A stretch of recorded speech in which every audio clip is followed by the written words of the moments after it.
कि जो ये है पृथ्वी है, इसमें भले ही भिन्न रूप से आप इसको जान सकते हो शाम को, परंतु इसका ये इतना विभिन्न नहीं है, क्योंकि सब भिन्नता उस आकाश के आश्रय है। तो उस पृथ्वी का भी गति आकाश में है, उस पृथ्वी की गति है। जो कोई भी ऐसा जानता है वो सब उत्कृष्ट उद्गीत की उपासना करता है।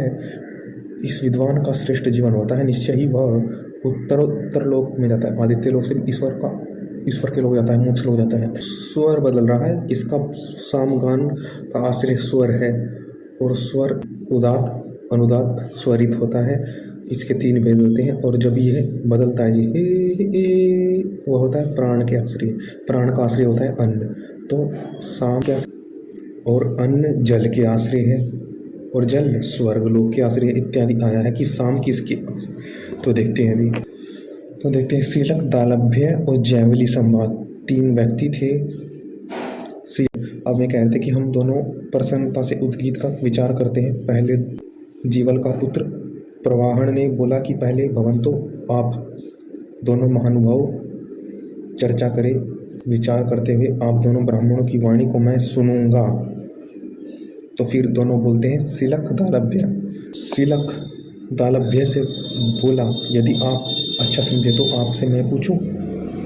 तो दालभ्य ने कहा पूछो। पूछा सामवेद की क्या गति है। तो कहा स्वर। संतान के सहित जाना, तो संतान भी एक उत्तम स्थान में चली जाएगी, उत्तम स्थान के आश्रय हो जाएगी संतान भी, क्योंकि सब आकाश से बना है और आकाश में लीन हो जाता है, क्योंकि वह आकाशी जय जवान है, आकाशी आश्रय है। उत्तर दिया। तो इन सब आकाश को जानो। स्वर लोक का आश्रय पृथ्वीलोक, पृथ्वीलोक का आश्रय आकाश, और आकाश ईश्वर का भी नाम है, क्योंकि ईश्वर से सब भाव है। ईश्वर से, ईश्वर की उपासना से उद्गीत की उपासना करो।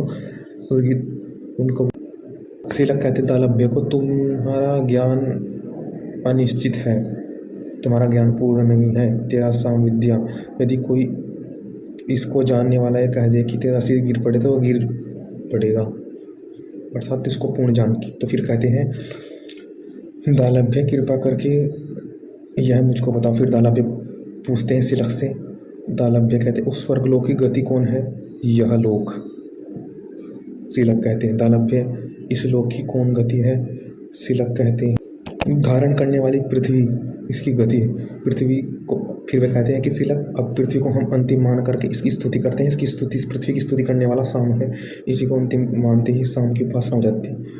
तो फिर उसको कहते हैं कि अब मैं तुम दोनों को सुन लिया। अब बोलते हैं जैवली, कहते हैं कि तुम दोनों की साम विद्या निष्फल और सीमित है। तुम अगर कोई इसको कहे कि तुम्हारा सिर गिर जाए तो गिर जाएगा, साम विद्या में प्रवीण व्यक्ति को। तुम कह कर दिखाओ, तुम्हारी